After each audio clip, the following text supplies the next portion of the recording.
Halo teman-teman. Nah, di video kali ini aku pengen mengajak kalian untuk membahas di chapter 2 ya. Simak penjelasan kami. Perkenalkan, nama aku Joshua Mario dengan nomor NIM 142251302. Perkenalkan, nama saya Hanaya Michelle Putri Haryanto dengan NIM 142251298. Perkenalkan, nama saya Natsmi Kusoi Zufar dengan NIM 142251308. Perkenalkan, nama saya Marcelino Januarin dengan NIM 142251304. Perkenalkan, nama saya Faiza Zahira Firly Putri dengan NIM 142251297. Nama saya Ramza Rafif Sanusi, NIM 142251300. Yang pertama, ada scientific management. Scientific management adalah pendekatan yang menekankan peningkatan efisiensi dan produktivitas tenaga kerja melalui metode kerja yang ditentukan secara ilmiah. Menurut Taylor, pekerjaan harus dianalisis secara cermat untuk menemukan satu cara terbaik dalam menyelesaikan tugas yang dibuktikan dalam lonjakan drastis produktivitas seperti di Bethlehem Steel.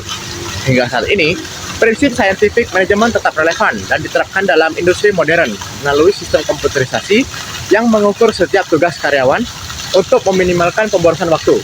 Meskipun inovasi ini adalah salah satu inovasi yang paling berpengaruh, pendekatannya sering mendapatkan kritik karena cenderung mengabaikan kebutuhan sosial pekerja.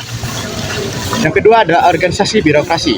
Organisasi birokrasi muncul sebagai solusi atas sistem manajemen personal dan tidak efisien di Eropa pada akhir abad ke-19, di mana organisasi sering dikelola seperti bisnis keluarga. Max Weber memperkenalkan konsep birokrasi sebagai bentuk organisasi yang ideal, impersonal, rasional, dan sistematis. Meskipun istilah birokrasi saat ini sering dianggap negatif karena prosedurnya yang kaku dan lambat, prinsipnya tetap relevan dalam menyediakan perlakuan yang adil bagi semua karyawan dan efisiensi operasional. Menurut Weber, birokrasi adalah cara paling efisien untuk mengelola organisasi yang kompleks, memastikan bahwa tujuan organisasi lebih diutamakan daripada keinginan individu. Oke, next ke administrative principle. Merupakan pendekatan manajemen yang berfokus pada prinsip-prinsip dasar dalam mengelola organisasi agar berjalan secara efektif dan efisien.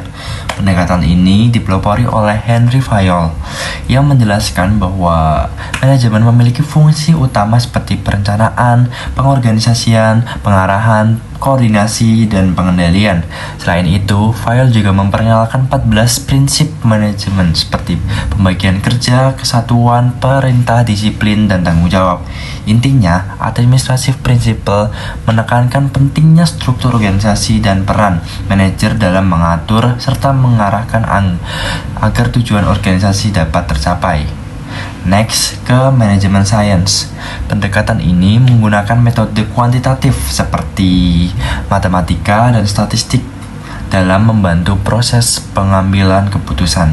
Konsep ini berkembang setelah Perang Dunia Kedua dan dipengaruhi oleh pemikiran ilmiah dalam manajemen, salah satunya oleh Frederick Winslow Taylor. Berbeda dengan pendekatan sebelumnya yang lebih menekankan prinsip dan struktur, manajemen science lebih berfokus pada analisis data, perhitungan, dan model matematika. Contohnya seperti perencanaan produksi, manajemen persediaan, hingga peramalan bisnis. Oke, jadi kali ini saya mau menjelaskan tentang dua konsep penting dalam manajemen, yaitu ada early forecast dan human relation movement. Jadi yang pertama, early forecast ini adalah tokoh awal yang mulai sadar kalau dalam organisasi hubungan antara manusia itu sangat penting, bukan hanya sistem kerja atau aturan. Contohnya itu ada Marie Parker Valet, dia menekankan kerjasama hubungan antar karyawan dan pemberdayaan karyawan supaya kerjanya itu lebih efektif. Terus ada juga Chester Bernard yang menjelaskan tentang organisasi informal dalam perusahaan dan bilang kalau karyawan bisa memilih, menerima, atau menolak perintah atasan. Jadi, early advocacy ini fokusnya ke ide awal tentang pentingnya hubungan manusia dalam organisasi. Selanjutnya ada human relation movement. Kalau ini udah lebih maju karena bukan cuma teori, tapi juga ada penelitian langsung. Contohnya tuh ada Alton Mayo yang melakukan penelitian terkenal yaitu How Trust Studies. Di penelitian itu ditemukan bahwa karyawan dapat bekerja lebih baik kalau mereka merasa diperhatikan, dihargai, dan punya hubungan sosial yang baik di tempat kerja. Di sini saya akan menjelaskan tentang Human Resource Perspective dan Behavior Science Approach.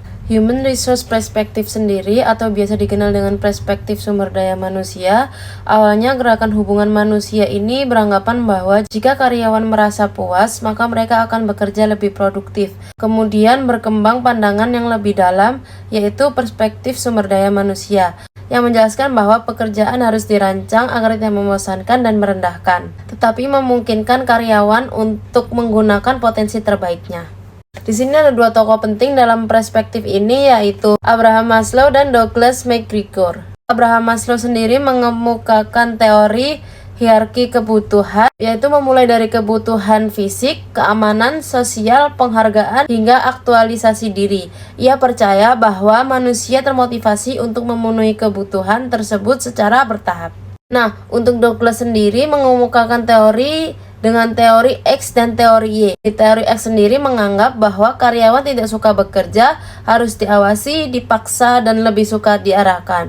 Nah, untuk teori Y sendiri menganggap bahwa pekerjaan itu alami, karyawan bisa bertanggung jawab, kreatif, dan mampu mengatur diri sendiri jika diberi kesempatan. Banyak perusahaan modern yang lebih menerapkan teori Y, yaitu memberi kepercayaan dan tanggung jawab kepada karyawan agar mereka lebih kreatif dan terlibat. Contohnya, ada perusahaan perawatan kesehatan asal Belanda, yaitu Buurtzorg, yang menerapkan tim perawat tanpa banyak atasan. Mereka mengatur sendiri tugas dan keputusan kerja. Hasilnya produktivitas lebih tinggi, biaya lebih rendah, dan kepuasan pasien serta karyawan meningkat. Nah, selanjutnya ada behavior science approach yang biasa dikenal sebagai pendekatan ilmu perilaku. Pendekatan ini sendiri menggunakan ilmu seperti psikologi dan sosiologi untuk memahami perilaku manusia di tempat kerja. Pendekatan ini membantu organisasi dalam seperti rekrutmen dan seleksi karyawan, pelatihan dan motivasi, pengembangan organisasi, serta pembentukan tim kerja dan budaya perusahaan. Banyak praktik manajemen modern berasal dari pendekatan ilmu perilaku ini. Intinya, manajemen modern tidak hanya berfokus pada tugas dan aturan, tetapi juga kebutuhan, motivasi, dan potensi manusia agar organisasi bisa berkembang secara efektif. Kali ini saya akan menjelaskan terkait dengan materi recent historical trends atau yang dapat kita sebut sebagai perkembangan pemikiran dalam manajemen, di mana dalam hal ini itu perkembangan pemikiran manajemen secara modern, di mana ini meliputi konsep-konsep terbaru seperti system thinking dan juga contingency view. Nah, system thinking sendiri adalah cara kita melihat organisasi. Jadi sebagai manajer, kita melihat organisasi itu sebagai satu kesatuan yang utuh, bukan bagian-bagian yang terpisah. Di mana sebuah sistem sendiri terdiri dari bagian-bagian yang saling berhubungan, di mana bagian-bagian ini sendiri disebut sebagai subsistem, dan setiap bagian ini saling memengaruhi antara satu dengan yang lain. Jadi, konsep penting di sini adalah kita sebut sebagai sinergi, yaitu keseluruhan sendiri lebih besar daripada jumlah bagian-bagiannya. Jadi, system thinking sendiri membantu manajer dalam memahami dampak keseluruhan dari keputusan, bukan hanya melihat dari satu bagian saja. Jadi, system thinking sendiri melihat secara keseluruhan, jadi dalam aspek keseluruhan, bukan hanya bagian-bagian tertentu. Dan sistem thinking ini juga melihat atau menemukan hubungan sebab akibat di dalam suatu organisasi sendiri.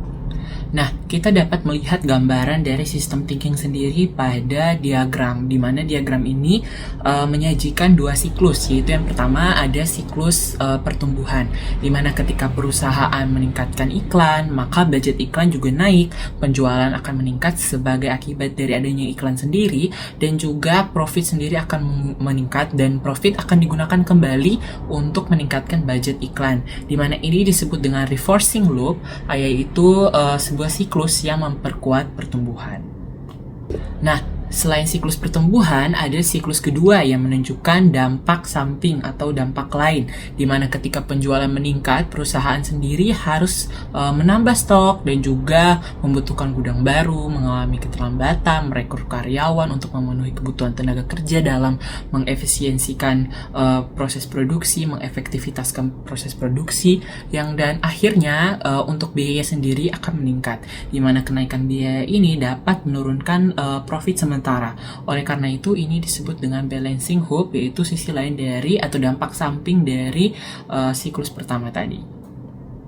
Nah, dari dua siklus ini memberi gambaran dan juga makna bahwa dalam manajemen sendiri, satu keputusan dapat menimbulkan banyak konsekuensi, baik secara positif maupun secara negatif. Oleh karena itu, manajer sendiri harus mampu melihat sistem itu secara keseluruhan, bukan hanya satu bagian atau satu sisi tertentu saja. Nah, selanjutnya kita masuk pada konsep yang kedua, yaitu contingency view. Jadi, dahulu itu ada pandangan yang disebut dengan pandangan universalis, yang percaya bahwa ada satu cara yang terbaik untuk mengelola organisasi. Namun, contingency view berbanding terbalik dengan pandangan tersebut, di mana contingency view sendiri mengatakan bahwa setiap situasi itu berbeda. Jadi, apa yang berhasil di satu organisasi belum tentu berhasil di organisasi lain. Nah, dapat kita lihat pada diagram tersebut, diagram yang saya tampilkan ini, terlihat dua pandangan awal, yaitu yang pertama ada universalist view dan juga ada case view. Jadi, universalist view ini menyatakan bahwa ada satu cara terbaik dalam mengelola organisasi, sementara case view menyatakan bahwa setiap situasi itu unik dan memerlukan pendekatan yang berbeda. Jadi, contingency view sendiri merupakan penggabungan dari kedua pandangan tersebut. Nah, pendekatan ini menyatakan bahwa fenomena organisasi mengikuti pola yang bersifat logis. Jadi, manajer sendiri dapat mengidentifikasi pola dan menerapkan respons yang sesuai untuk masalah yang mirip. Maknanya, tidak ada satu cara yang terbaik untuk semua situasi, tetapi juga tidak semua situasi sepenuhnya unik. Oleh karena itu, manajer harus adaptable atau menyesuaikan keputusan dengan kondisi yang ada dan yang dihadapi. Innovative Management Thinking into the Future, khususnya tentang Contemporary Management Tools dan Managing the Technology-Driven Workplace berdasarkan konsep dalam buku The Understanding of Management. Seiring berkembangnya lingkungan bisnis, cara berpikir manajemen juga mengalami perubahan. Jika sebelumnya manajemen lebih menekankan tentang efisiensi dan struktur yang kaku, maka manajemen yang modern menuntut organisasi untuk lebih inovatif, fleksibel, dan mampu beradaptasi dengan perubahan yang cepat. Manajer masa depan tidak hanya berperan sebagai pengawas, tetapi juga sebagai pemimpin yang mendorong kreativitas, kolaborasi, dan juga pembelajaran yang berkelanjutan dalam organisasi. Untuk mendukung hal tersebut, organisasi menggunakan Contemporary Management Tools. Beberapa di antaranya adalah Total Quality Management yang berfokus pada peningkatan kualitas secara berkelanjutan. Kemudian ada juga benchmarking untuk membandingkan kinerja dengan organisasi terbaik, serta balance scored dan custom relationship management yang membantu organisasi mengukur kinerja secara lebih menyeluruh dan membangun hubungan jangka panjang dengan pelanggan. Penggunaan tools ini menunjukkan bahwa manajemen modern semakin berbasis dengan data dan evaluasi yang strategis. Selanjutnya, perkembangan teknologi menciptakan technology-driven workplace di mana digitalisasi, otomatisasi, dan sistem informasi mengubah cara organisasi untuk bekerja. Munculnya kerja jarak jauh, tim virtual, itu menuntut manajer untuk lebih adaptif dalam memimpin. Namun, meskipun teknologi semakin dominan, peran manusia tetap menjadi faktor utama. Sehingga manajemen perlu menjaga komunikasi, motivasi, dan budaya kerja yang positif.